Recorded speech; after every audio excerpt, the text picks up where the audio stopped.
ಒಂದಿನ local train accident ಆಗಿರುತ್ತೆ. ಆ ಟ್ರೈನ್ ಆಕ್ಸಿಡೆಂಟ್ನಲ್ಲಿ ಎಷ್ಟೋ ಜನ ಸತ್ತೋಗಿರ್ತಾರೆ.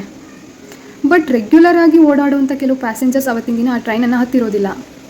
ಯಾಕೆ ಅಂತ ರಿಸರ್ಚ್ ಮಾಡಿ ನೋಡಿದಾಗ ಗೊತ್ತಾಗಿದ್ದು, ಕೆಲವರಿಗೆ ಅವತ್ತಿನ ದಿನ ಕರೆಕ್ಟ್ ಟೈಮಿಗೆ ಅಲಾರಮ್ ಆನ್ ಆಗ್ದಲೇ ಲೇಟಾಗಿದ್ದು ಟ್ರೈನನ್ನು ಮಿಸ್ ಮಾಡ್ಕೊಂಡಿರ್ತಾರೆ. ಇನ್ನು ಕೆಲವರು ವೆಹಿಕಲ್ ಪಂಚರ್ ಆಗಿ ಟ್ರೈನನ್ನು ಮಿಸ್ ಮಾಡ್ಕೊಂಡಿರ್ತಾರೆ. ಕೆಲವರು ತಿಂಡಿ ತಿನ್ನಬೇಕಾದ್ರೆ ಬಟ್ಟೆ ಮೇಲೆ ತಿಂಡಿ ಚೆಲ್ಕೊಂಡು ಆ ಶರ್ಟನ್ನು ಚೇಂಜ್ ಮಾಡ್ಕೊಳ್ಳೋ ಅಷ್ಟೊತ್ತಿಗೆ ಟೈಮ್ ಆಗಿ ಟ್ರೈನನ್ನು ಮಿಸ್ ಮಾಡ್ಕೊಂಡಿರ್ತಾರೆ. ಇನ್ನು ಕೆಲವರು ಆಟೋ ಕ್ಯಾಬ್ ಸಿಗದೇ ಟ್ರೈನನ್ನು ಮಿಸ್ ಮಾಡ್ಕೊಂಡಿರ್ತಾರೆ. ಬಟ್ ಆ ಒಂದು ಮಿಸ್ಟೇಕ್ನಿಂದ ಅವರೆಲ್ಲರ ಪ್ರಾಣವೇ ಉಳಿದಿರುತ್ತೆ.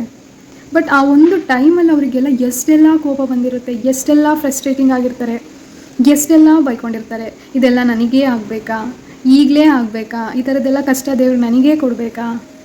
ಬಟ್ ಪಾಯಿಂಟ್ ಏನಂದರೆ, ಈ ಥರದ್ದು ಎಷ್ಟೋ ಘಟನೆಗಳು ನಮ್ಮ ಲೈಫಲ್ಲಿ ನಡೀತಿರ್ಬೇಕಾದ್ರೆ ಲೈಫಲ್ಲಿ ಏನೂ ಸರಿಯಾಗಿ ಆಗ್ತಾ ಇಲ್ಲ ಅಂತ ಅಂದಾಗ ನಾವು ಅರ್ಥ ಮಾಡ್ಕೋಬೇಕಾಗಿರೋದು, ಫ್ಯೂಚರ್ನಲ್ಲಿ all of this make sense.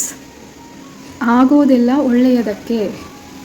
ಒಂದು ಡಿಲೇಯಿಂದ ಎಷ್ಟೋ ಜನರ ಪ್ರಾಣವೇ ಉಳಿದಿದೆ ಇವತ್ತು ಅಂತಂದರೆ, ಈ ಥರದ್ದು ಎಷ್ಟೋ ಘಟನೆಗಳು will make sense some day. Trust me on it. ಅಷ್ಟೇ.